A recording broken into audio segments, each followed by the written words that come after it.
Fala, meus amigos e minhas amigas do canal Papo de Alvinegro. Estamos aqui para repercutir a primeira vitória do time profissional do Botafogo, eu diria sub-23, sub-20.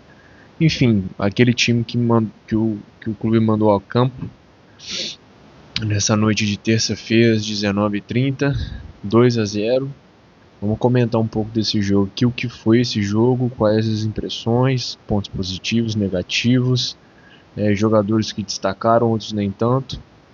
Primeiramente, boa noite a toda a nação botafoguense, você que não torce Botafogo, mas gosta de conteúdo de análise de jogo, de pós-jogo, enfim. Vamos tomar um pequeno golinho d'água antes de começar a análise. Primeiro de tudo, eu comentei mais cedo no pré-jogo que eu apostaria numa postura um pouco mais ofensiva do Botafogo, algo que não aconteceu no jogo do Maricá nos primeiros instantes, no primeiro momento, assim, no primeiro tempo em geral. O Botafogo foi um time muito reativo, esperou demais e acabou vacilando, tomando 1-0 muito cedo. Teve, né, uma pequena reação ali depois do gol, que o jogador foi expulso, mas nada que trouxesse nenhum tipo de reação concreta, né? Nada que se transformasse em opções táticas, triangulações, enfim. E hoje eu vi um Botafogo com uma atitude diferente. Apesar de eu ter algumas discordâncias em relação à escalação do time, eu acho que o Valentim Adamo precisa de ter um pouco de ritmo de jogo, né? Porque ele está entrando no final do segundo tempo, está entrando muito afobado. Eu gostaria de vê-lo no maior tempo de jogo, nessas jogadas aéreas, nesses cruzamentos que o Botafogo às vezes faz com a profundidade dos pontas. A questão também do meio de campo de criação, a gente falou do Cauã Lins, né? Aquele cara que joga um pouco mais ali na meiuca, meio atacante. Ele poderia já ter entrado hoje, não entrou. Então, eu discordei de algumas opções de titularidade do jogo hoje. Porém, como eu disse, a atitude foi legal, a atitude foi diferente do jogo contra o Maricá. E a questão da utilização dos pontas, né? O Yarlin tem uma velocidade incrível. Foi interessante porque ele botou um lateral direito, né, do lado do Yarlin, para segurar qualquer tipo de avanço ali. Então o primeiro volante estava cobrindo a área do Yarlin para ele jogar tranquilo, jogar no ataque ali, fazer as jogadas individuais dele, enquanto a defesa ficava resguardada, então ele não precisava voltar tanto. E isso eu achei interessante, porque você dá mais liberdade, mais segurança do jogador, ter aquele pique, ter aquele drible, a questão também né, do jogador ficar no ponto de confiança dele, né, naquilo que ele tem de bom desenvolvimento de futebol. Então ele ficava seguro para trocar aqui, para entrar em profundidade, não ter que voltar muito, então gastar as energias dele na questão dos ataques, que era o importante ali no caso dele. Gostaria de falar também que o goleiro Raul, ao contrário do que foi a atuação desastrosa dele no jogo passado, ele fez uma boa partida. Ele foi um cara um pouco mais seguro, só que mesmo assim eu acho que ele ainda tem um pouco de afobação em alguns lances. O lance do gol anulado da Portuguesa, que foi um cruzamento de falta, vindo da direita para a esquerda, para o centro da área, e o jogador da Portuguesa cabeceia sozinho. Eu acho que poderia ser uma bola que o Raul poderia tentar sair de soco, né? Porque era uma bola que estava um pouco mais alta e não tinha nenhuma marcação ali. Então o goleiro poderia tentar, e o máximo que poderia acontecer era um choque entre o atacante da Portuguesa e o goleiro, que na maioria das vezes a gente entende que vem como uma falta. Então eu acho que ele tem que ter essa leitura de jogo, essa leitura nos ataques da Portuguesa. Mas ele é um goleiro de bom lançamento. Eu achei os lançamentos que ele fez de longo alcance os pontas foram lançamentos interessantes. Então isso aí eu acho que ele tem que trabalhar, mas ele tem que continuar também com as questões dos lançamentos, que eu achei muito legal, muito precisos, sabe? Eu botava os pontas na correria, os alas na correria, de estar em um bom momento para fazer alguma jogada ou uma finalização, enfim. Outros pontos que eu gostaria de destacar também, Patrick de Paulo, ele é um jogador que tem um passe interessante, ele tem um passe que costuma ser certeiro, mas eu acho que a questão psicológica ainda está pesando para ele. Eu não acredito que ele ainda tenha descarregado isso, mesmo após o pênalti convertido no último jogo, e é uma coisa que me preocupa, porque eu acho que ele é um cara que não é mais garoto, né? Ele é um cara que já teve presente em times campeões, inclusive. Eu acredito que ele, botando a braçadeira de capitão, é um cara que ia ficar um pouco mais tranquilo para fazer o jogo, para articular alguns passos ali no meio de campo, para deixar os atacantes em melhor posição. E você consegue ler muito bem isso nos momentos em que ele tenta acertar o gol, cara. Tanto em faltas, né, de longa distância ou de chutes na entrada de área, o Patrick de Paulo simplesmente isola a bola. Eu realmente não estou entendendo o que ele quer com isso. Ele, em vez dele, né, ter um equilíbrio, uma balança entre a potência do chute dele, a força e a colocação, não, ele simplesmente está batendo e vamos ver se vai para algum lugar. E todas as bolas estão sendo isoladas. Eu não sei o que ele está querendo com isso, não sei se ele está testando uma nova fórmula de chutar, mas não está dando certo. Mas eu acho que ele ainda é importante para esse time, para ter um pouco também de experiência, uma voz de experiência ali. E que com o meio-campo que o Botafogo está entrando, né, formado majoritariamente de jogadores defensivos, né, volantes, a saída de bola dele de qualidade faz diferença.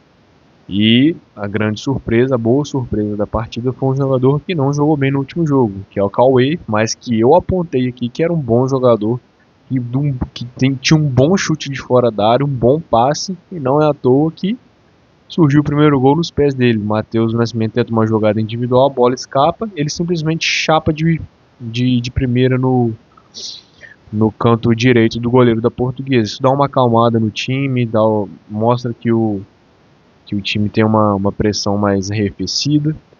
O time continua em cima no segundo tempo. Esse gol saiu por volta dos 25 minutos do primeiro tempo. O time continua exercendo uma marcação um pouco maior, assim, um pouco mais, que invadia o campo defensivo da Portuguesa, o que foi bom. Foi que mostra que o Botafogo quis impor essa agressividade, foi algo que eu alertei no pré-jogo. Então eu gostei disso também, dessa marcação também com as linhas altas, e que muitas vezes no primeiro tempo não teve nenhum perigo da Portuguesa, apesar dessa marcação alta. O Botafogo conseguia pegar essa bola, transformar em contra-ataques, em jogadas de linha de fundo. Mas, infelizmente, a gente tem que comentar aqui do Carlos Alberto, que é um jogador que já teve passagem pelo profissional do Botafogo desde 2023, teve ano passado, e não está se encontrando. Eu não sei se ele também está com alguma questão mental que tem que ser analisada, né? Mas eu acho que é um cara que, assim, eu acho primeiro que eu acredito que ele seja um pouco mais limitado do que outros torcedores veem ele. Eu acho que ele tem até boas ideias de botar na frente, sabe? Fazer aquele arranque de velocidade, só que muitas vezes, cara, por exemplo, ele tá assim, na quina da grande área, em vez de ele dar um passe assim de 2 metros, ele dá um de 6, 7, a bola sai pra linha de fundo. Isso não aconteceu uma vez, não aconteceu 2, 3 vezes, sabe? Um jogador que ele poderia sim ir pra linha de fundo, mas assim, cadenciar, né? Tentar analisar ali que existia um espaço reduzido de campo, e ele não, várias vezes teve esse erro de jogada, erro infantil, erro que não precisava ter. E outro ponto que eu gostaria de destacar também é como a pontaria nas finalizações do Botafogo imprecisa, né? Tá precisando ser aprimorada. Várias vezes os jogadores chutavam a bola e ia pro canto, tipo, muito longe do gol. Ou essas infiltrações mesmo pela linha de fundo, pelos pontas, eles chegavam, chutavam, não conseguiam acertar o gol. Isso é uma coisa que tem que ser treinada. Finalização. Finalização. Ó, vimos o Cauê ter uma bela finalização que resultou no gol. Eu acho que todos os jogadores têm que se espelhar nele e tentar fazer o que ele fez. Você vê que foi uma chapada seca assim, que deu a origem ao primeiro gol. Então, eu acho que essa questão da finalização tem que ser treinada. Vem o segundo tempo, o Botafogo volta desligado. Ele não voltou com a mesma intensidade que ele apresentou no primeiro tempo. A Portuguesa estava pressionando, botou os jogadores de perigo na área, com destaque para o jogador Lohan, que já tinha feito gol da vitória da Lusa no outro jogo e fez um gol nesse jogo também. Sorte que estava um pouco à frente. E foi nesse momento que eu também percebi que o Raul tem uma leve dificuldade de sair da grande área. É um cara que espera muito e é uma característica que eu odiava no Gatito Fernandes. Você não precisa ser um goleiro que a todo momento você vai pegar e socar a bola ou tentar sair. Até porque numa dessas, se você calcular mal o tempo do cruzamento, você solta a bola, né, ou sai errado e o gol fica escancarado para qualquer adversário chegar e chutar e fazer e concluir a finalização em gol. Mas é um cara que fica muito preso, cara. A bola vai alçada às vezes em balão, assim, ele fica esperando, olhando assim pra cima, olhando pros lados. Sabe, teve uma cabeçada do. Não sei se foi desse jogador Lohan, mas assim, que passou muito perto do gol e eu entendi que ele estava atrasado. Uma cabeçada à direita do gol do Botafogo, à esquerda de ataque da Portuguesa, no começo do jogo, e assim, o Portuguesa pressionando, pressionando, pressionando. Daí, o, o treinador botou o atacante Kaique, um bom atacante, entrou bem, fazendo jogadas de velocidade, e eu gostaria de vê-lo como titular no próximo jogo. Na minha opinião, eu botaria o Valentim Adamo para ter minutagem, o Yarlen de um lado, o Kaique de outro e o Cauã Lintz como meio campo.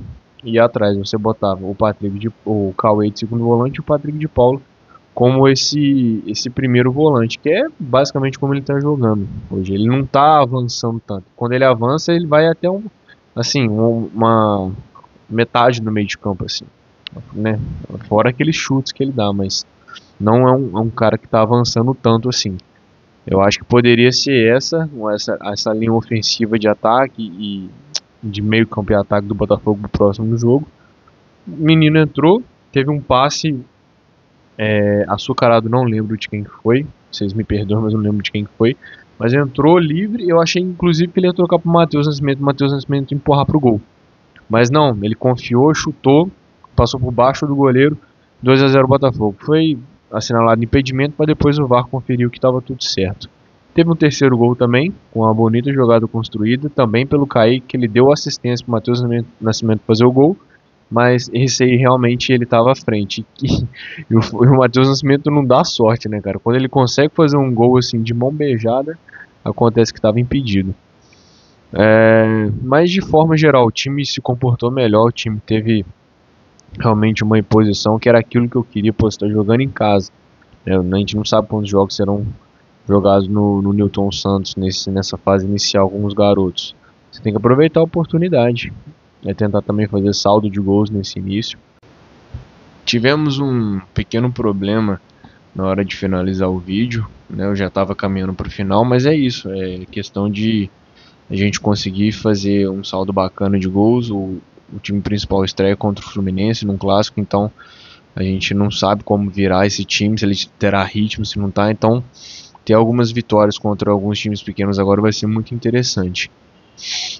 Mas é isso, boa vitória, dá confiança para os jogadores, principalmente para aqueles que sentem a fase, sentem mais essa questão mental da derrota. Então sim, dá uma confiança, dá um up legal no elenco sub-20, sub-23, beleza? Mas destaques então para Cauê, no nosso segundo volante, que tem um chute potente, e para o Kaique, que fez o segundo gol. Um destaque negativo que eu gostaria de botar: Carlos Alberto. Eu acho que eu até comentei já dele, mas é porque foi algo tão decepcionante, sabe? Eu esperava mais dele. Provavelmente teremos Jefinho na próxima partida. E vamos ver como que vai ser o desenrolar da semana. Amanhã eu venho aqui com mais um vídeo, provavelmente de mercado da bola, né? De atualizações do mercado da bola, das contratações ou não do Botafogo. As vendas, né? Que tá sendo mais venda do que tudo. Mas é isso aí, beleza, galera? O Papo de Alvinegro fica por aqui. Valeu!